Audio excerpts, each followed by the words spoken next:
Dapat mobil, saya jual terus terang mobil itu, saya jadikan tanah dan jadi toko itu, dan jadi pickup untuk kendaraan saya ngambil jerami, lebih bermanfaat masalahnya.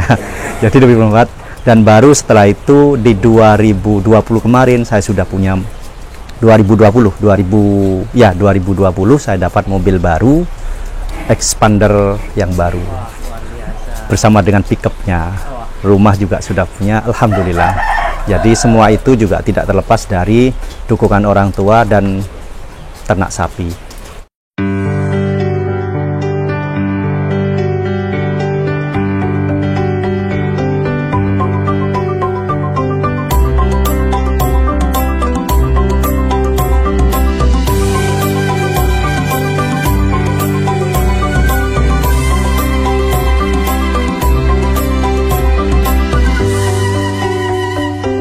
Assalamualaikum warahmatullahi wabarakatuh. Nama saya Muhammad Is Afandi. Alhamdulillah saya sebagai peternak pemula dari sapi.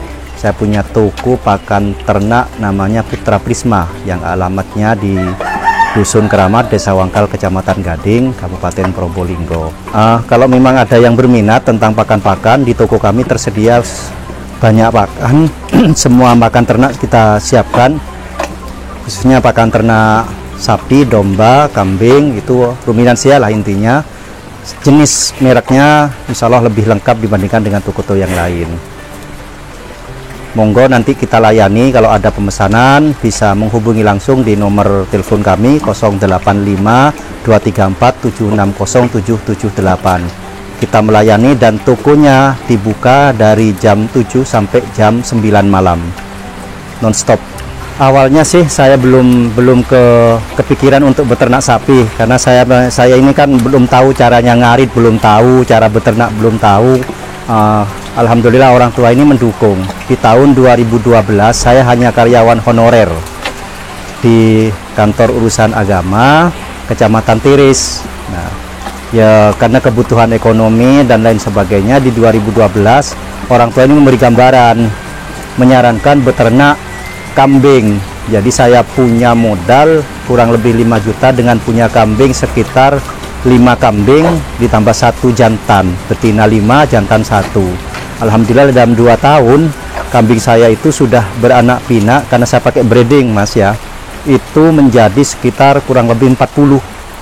Karena semakin banyak, semakin capek dan lelah saya rasakan, karena masih belum kenal konsentrat, belum kenal gaya ternak modern yang seperti saat ini saya lakukan.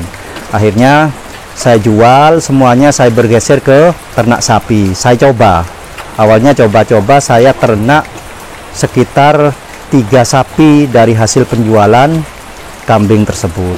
Dari situ 2012 saya mendapatkan modal dari beberapa pihak, ya dalam artian dapat pinjaman lah saya awalnya, karena memang jatuh bangun ya saya laksanakan sendiri, saya lakukan sendiri. Baru di 2016 proses ternak saya mulai terasa. Saya di 2016 beternak sapi sebanyak 18, masih manual, belum memakai konsentrat. Terasa betul capeknya, pakan cari sendiri. Jadi malam saya ada di tengah sawah, harus ngangkut jerami, belum punya mobil, kendaraan, saya masih pakai sepeda. Jadi biasanya saya ngangkutnya dari habis maghrib sampai jam 9 malam. Jadi seperti itu awalnya.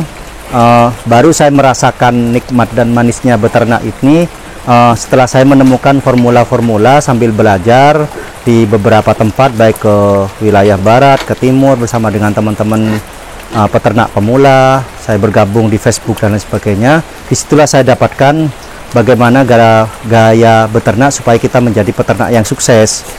Intinya saya di situ menemukan sebuah formula, ya bagaimana kita beternak sukses itu, ya pertama bibit. Memang semua orang akan mengakui, semua ilmu peternakan akan mengakui, ya bibit yang pertama, bibit bagus maka kita akan sukses beternak.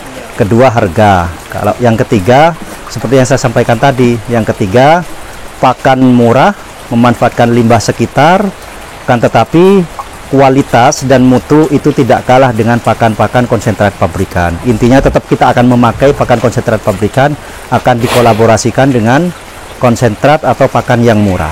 sehingga bisa ditekan sekecil mungkin harga, tapi kualitas bisa kita dapatkan sebagus mungkin. Jadi seperti itu. Alhamdulillah 2016 saya sudah punya 18 sapi, dan dalam jangka 1 tahun sapi-sapi saya hasil panennya saya sudah berubah. Yang awalnya kaki 4 itu sapi berubah menjadi mobil terios kaki 4. Jadi seperti itu hasil yang saya nikmati pertama, sehingga dukungan keluarga, orang tua mulai semakin kelihatan, mereka semakin mendukung, alhamdulillah.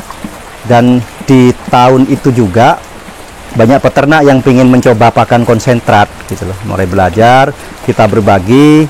Nah, sedikit-sedikit mereka ngampung, numpang ke saya, nitip. Dari situ akhirnya saya muncul ide untuk sambil berjualan. Awalnya memang gini Mas, hobi Mas, kembali ke hobi Mas, karena kita mau bagaimanapun kalau tidak hobi kepada sesuatu yang kita lakukan, maka mudah bosan. Saya itu ternak kambing juga awalnya karena kehimpit kebutuhan ekonomi lah, apa yang harus saya kerjakan, dan ya alhamdulillah dari situ kita bergeser ke ternak sapi. Walaupun saya di ternak kambing itu bukan jatuh sih, banyak untungnya, tetapi karena pakan saja saya merasa kewalahan. Nah, setelah saya coba kalkulasi, coba dipikir-pikir, ternyata ternak sapi itu lebih mudah bagi saya dengan kesibukan saya gitu loh, lebih mudah bisa melakukan aktivitas yang lain karena pakannya tidak rewel seperti kambing. Beda kalau saat ini sudah ada, ya kita sudah bisa memfermentasi ini dan itu dan lain sebagainya. Jadi itu, sehingga terus terang ternak sapi ini bagi saya luar biasa nikmat dan keuntungannya. Makanya sampai detik ini, walaupun sekarang saya sudah ditakdir oleh Allah saya jadi orang sukses, saya tetap toko saya besar seperti itu, saya tetap beternak sapi sendiri, saya kelola sendiri, karena saya ingin menjadikan kandang saya kandang pendidikan. Kita belajar di kandang ini, menemukan sebuah formula di kandang ini, ya bagaimana cara menternak pedet di sini. Intinya seperti itu saya nanti. Kalau saya Mas, sistem pemeliharanya dari awal beli ya, awal belinya rata-rata sudah di atas 1 tahun. Sekali lagi bibit yang saya perhatikan, ketika kualitas bibit bagus maka akan cepat proses perkembangannya. Paling lama saya di usia 6 bulan. Pokoknya 6 bulan sapi itu sudah harus keluar. Kalau tidak keluar maka sapi itu sudah harus dikruskan, dihargai.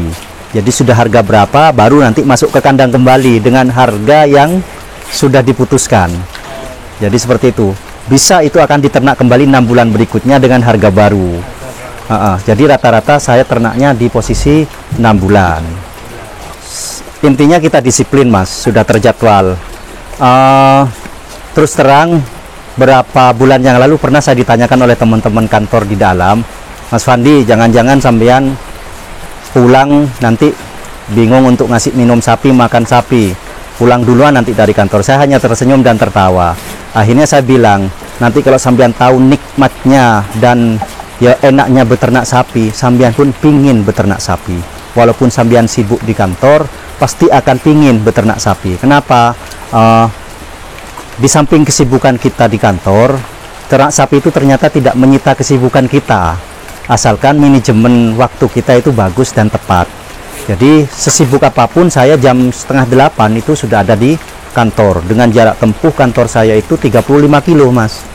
Nah, jam 4 saya sudah baru pulang dari kantor, nyampe di rumah itu kurang lebih 1 jam, ya jam 5 baru nyampe. Lah, saya memberi makan bagaimana? Saya habis sholat subuh di masjid, berjemaah, habis itu sekitar jam 5, cepet kok, praktis sekali, ngasih makan sapi itu praktis sekali. Karena cukup saya datang, saya kasih air semuanya, habis itu saya kasih konsentrat yang disukai oleh sapi-sapi saya ini, dengan sistem comboran, ada sistem kering, sudah taruh semua, baru saya terdukung oleh pakan jerami. Tidak susah kan saya ngarit, katanya orang-orang bagaimana saya cara ngaritnya, ya saya tertawa dan tersenyum saja. Zaman sekarang kok masih bingung untuk ngarit kan seperti itu. Walaupun saya ternak sapi sebegitu banyaknya, 18 sapi, 10 sapi, saya tidak dirisaukan dengan bagaimana saya cara mengarit, bagaimana, walaupun ternak satu kalau masih dirisaukan dengan ngarit, pasti akan bingung dengan ngarit. Nah, alhamdulillah saya dibantu dengan limbah. Di wilayah saya ini Probolinggo, limbah yang dominan banyak itu satu jerami. murah, melimpah. Jadi jerami, alhamdulillah saya bisa bekerja sama dengan teman-teman di pekerja-pekerja di sawah itu yang tukang ngarit. Mereka sudah siap, sudah naik di atas pickup, saya tinggal duduk manis. Harganya juga murah. Mereka pun juga sudah merasa puas dengan harga itu, karena mereka yang menentukan harga. Nyampe ke kandang, saya tinggal ngasihkan ke sapi. Jadi seperti itu. Dua, ada limbah pohon jagung. Itu gratis, Mas, kalau di sini. Tinggal pakai tenaga saja. Tebon jagung itu tenaga 3 orang sudah dapat 1 pickup. Jadi Sabtu Minggu saya manfaatkan sebaik mungkin waktunya untuk mendapatkan pakan. Pakan itu bisa saya fungsikan selama sekian bulan. Jadi Sabtu 1 pickup, Minggu 1 pickup, itu sudah berbulan-bulan kan. Seminggu depan dapat lagi. Enjoy lah dengan pakan jerami dan pakan tebon jagung saya itu. Dan nyatanya walaupun pakan jerami sama tebon jagung, ya sapi saya gemuk-gemuk. Intinya kan gemuk. Kita beternak lah. Sesibuk apapun saya, jam 5 saya sudah menyiapkan semua kebutuhan pakan sapi. Jam 6 sudah selesai. 1 jam itu sudah beres semua. Dengan buang kotoran sudah beres semua.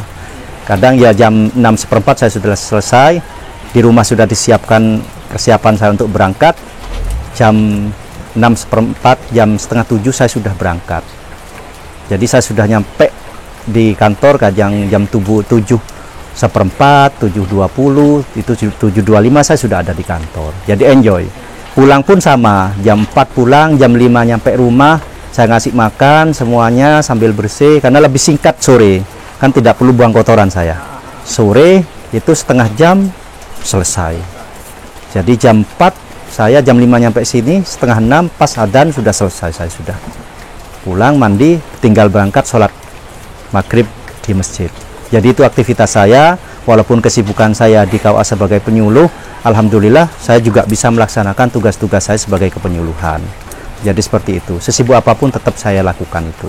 Intinya disiplin dari. Iya, intinya disiplin, Mas. Untuk porsi kasih makannya itu berapa, Pak? Kalau sesuai dengan aturannya, Mas, ya ngikuti berat badan. Cuman kalau target saya di 6 bulan, ya mohon maaf sih, saya lihat selama ini saya perhatikan memang kayak gini nih, usianya kan 15 bulan, sudah kelihatan toh. Ini saya rutin 4 kilo per hari. Iya, 4 kilo. Jadi kesimpulan saya akhirnya selama uji coba saya belajar di sini, dengan konsentrat 4 kilo, 6 bulan sudah bisa kita panen. Gitu loh. Jadi 6 bulan bisa kita panen, tinggal lihat di 6 bulan berikutnya. Nah, ini tinggal saya uji cobakan rencananya di 6 kilo. Ingin melihat 4 bulan bisa enggak panen ketika saya pakai 6 kilo gitu loh. Terus terang katanya teman-teman dinas peternakan masih kurang, Mas Fandi, kalau 4 kilo. Iya Pak, bener. Cuman kan kalau sapi intinya kan rutin kita itu. Bukan masalah berapa kilo tapi rutin. Alhamdulillah, Mas. Memang modalnya besar ya. Modalnya besar ternak sapi ini, dari 18 sapi. Kalau satu sapi kan sudah kelihatan. Hitung-hitungan saya dulu, yang penting untuk bayar pinjaman saya ada tiap bulan. Terus terang saya dari nol, saya peternak dari nol, betul tidak punya apa-apa, dari nol. Saya hitung-hitungannya itu dari kambing itu sudah punya modal. Terus untuk bayar cicilan sudah ada, dulunya masih yang yosek honorer lah. Nah, waktu itu saya beranikan di 100 juta itu ketika saya ternak sendiri, saya gaduh aja 2 sapi 1 orang, 2 sapi 1 orang, sedangkan modal 100 juta mosok tidak dapat sih, 1 tahun untung 2 juta. Nah, itu belum bicara dengan peternak modern konsentrat dan sebagainya, belum. Nah, ternyata kalau saya hitung itu dapat, apalagi saya pegang sendiri 8 sapi itu, gitu loh. Keuntungannya luar biasa, Mas. Saya dapatkan 1 sapi dalam jangka 6 bulan, ada yang saya dapatkan itu, salah saya tidak buat videonya juga ada, nyata, buktinya ada yang dapat 14 juta dalam 6 bulan ada. Itu masih kotor. Itu sistem landai, Mas. Landai, dalam artian landai itu 1 bulan hanya menghabiskan 1 sak, tapi didukung oleh pakan yang lain. Itu biaya 2 sapi 3.758.000 rupiah. 2 sapi. Yang satu itu sudah ditawar 20 juta, yang satu laku 35 juta. Saya dapat keuntungan 14 juta selama 6 bulan. Dipotong konsentrat. Itu aja. Nah, sisanya diambilkan dari yang 20 juta dengan harga 16 juta. Sudah dapat 4 juta, itu baru masuk kandang itu 2 bulan. Hampir ke 3 bulan. Nah, kan masih ada sisa 3 bulan toh. Saya jamin kan nanti akan naik lagi, harganya juga akan naik. Nah, di situ yang saya dapatkan. Lumayan lah, banyak. Jadi kalau profitnya itu per sapi per bulan minim saya mendapatkan kotornya 1.500.000, kalau digenjot betul bisa ke 2 sampai 3 juta. Apes saya 1 juta 1 bulan. Setelah alhamdulillah dari beternak ini saya tidak bisa memungkiri, bukan hanya dari ternak sebenarnya, cuman yang nyata saya dapat mobil ya kaki 4 lah sebagai ganti sapi, Terios. Nah, Terios saya ambil dari Malang dulu awalnya. Setelah itu karena punya modal lagi, saya beli tanah untuk buat toko itu, Putra Prisma, dengan diresmikan kemarin di 2019 oleh Menteri Pertanahan. Jadi dapat kunjungan menteri, terus Pak Dewan juga, Bapak Faisal Reza juga berkunjung, Ibu Bupati juga berkunjung. Ya paling tidak peternak kecil itu menjadi orang besar di waktu itu, gitu loh. Jadi sekali-kali orang-orang atas itu berkunjung kepada orang-orang kecil lah paling tidak. Jadi seperti itu saya menunjukkan bahwasanya kita yang kecil bisa menjadi orang yang sukses dan bisa dikunjungi oleh orang yang besar. Jadi itu saya dapat mobil, saya jual terus terang mobil itu, saya jadikan tanah dan jadi toko itu, dan jadi pickup untuk kendaraan saya ngambil jerami. Lebih bermanfaat masalahnya. Jadi lebih bermanfaat. Dan baru setelah itu di 2020 kemarin saya sudah punya 2020 saya dapat mobil baru, expander yang baru bersama dengan pickupnya. Rumah juga sudah punya, alhamdulillah. Jadi semua itu juga tidak terlepas dari dukungan orang tua dan ternak sapi. Keuntungannya luar biasa. Jadi banyak manis yang saya dapatkan, itu tidak bisa saya pungkiri. Makanya walaupun saya PNS sampai detik ini, saya masih tetap bertahan. Rugi loh bagi anak-anak muda yang masih berpikiran saya mau merantau ke sana ke sini, kerja jauh sampai kemana-mana. Mendingan kita di tempat kita sendiri, memanfaatkan wilayah sekitar kita dengan beternak sapi, entah itu beternak apapun, insya Allah akan mendapatkan sukses kalau dilaksanakan secara tekun. Lebih nikmat, lebih manis kumpul dengan keluarga. Sedih itu pasti, sedih, duka, wis pokoknya banyak macam lah yang saya dapatkan. Jadi yang cukup terasa itu saya pas ngambil pakan. Jadi ngambil pakan itu karena sapi banyak, senangnya ya sapi banyak, tapi ngambil pakannya sendirian kan terasa sih. Tidak punya kendaraan, tidak punya apa, saya jerami ngangkut sendiri, belum punya tenaga, jadi saya ngangkut. Jadi pas jatuh di tengah sawah, loh, kayak tadi saya jatuh itu kan terasa sebenarnya. Nah, cuman kadang tertawa sendiri ketika saya jatuh di sawah itu, saya tertawa sendiri, senang ya, walaupun sedih, hati kita itu sedih. Tuh, terus kedua, ketika merasakan kadang rugi, itu pernah, saya rugi pernah, bukan tidak pernah, saya rugi pernah, tetapi hal yang seperti itu tidak perlu kita takuti. Bahkan ya harga anjlok itu saya pernah, tapi ya tetap saya coba lagi, alhamdulillah sekarang sudah manisnya yang saya dapatkan. Intinya saya tetap ya bersabar, tekun ya, kuncinya kan kita berserah kepada Yang Maha Kuasa, meminta kepada Allah untuk diberikan rezeki, karena yang mengatur rezeki ya Yang Maha Kuasa. Selebihnya kita berusaha. Jadi kita tekun laksanakan ternak sapi kalau memang itu menjadi hobi. Lah di samping itu kita beternak sapi ini nanti kita ada target yang tepat dan hitung-hitungan yang jelas. Kalau hitung-hitungannya sudah salah, salah sudah dari awal. Makanya sekali lagi, bibit itu kunci pertama dan harga kunci utama, baru kita bicara bagaimana memformula pakan sehingga pakan itu bisa menjadi pakan yang menguntungkan bagi ternak kita. Kalau itu sudah tidak kita lakukan, jangan harap kita akan merasakan manisnya ternak sapi. Jadi itu, daripada gitu mendingan kita jual rumput 10.000 sehari, 1 bulan 300. Itu Yang memotivasi saya untuk seperti itu menjadi sukses, satu, cukup orang tua yang merasakan susah dan tidak enak, tapi anak-anaknya harus sukses. Itu motivasi saya dengan saudara-saudara saya sampai detik ini, sehingga kerja keras, tekun, tetap jalan. Prinsipnya Mas, kan saya sudah nyampaikan ke jenengan, satu, jangan mudah percaya sama siapapun. Kita cari bibit, jangan mudah percaya sama siapapun. Baik, ya mohon maaf, baik belandang dan sebagainya, kena dipengaruhi harga sapi ini bagus, jangan. Tetapi teman itu perlu. Teman untuk sharing, untuk belajar itu perlu. Makanya bibit yang bagus itu kunci utama sukses kita dalam beternak.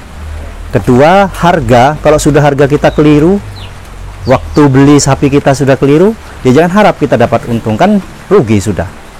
Baru setelah itu hitung-hitungan pakan, ditekan semurah mungkin harga pakan itu, kolaborasikan dengan pakan yang kualitasnya bagus, walaupun itu pabrikan, tapi nanti setelah ditekan akan menjadi harga yang murah meriah.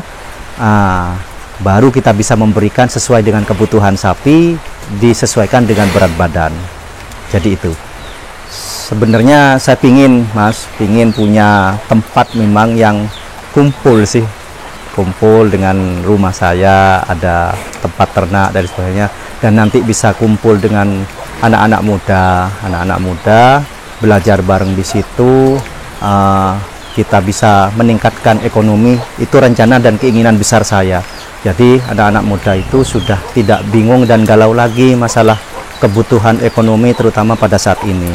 Itu keinginan saya. Jadi dengan beternak saya ingin mengumpulkan mereka, terus bareng berdiskusi, apalagi saya nanti ketika ada modal saya bisa ya istilahnya gaduh sapi, sistem seperti itu. Dan walaupun itu sudah saya lakukan loh.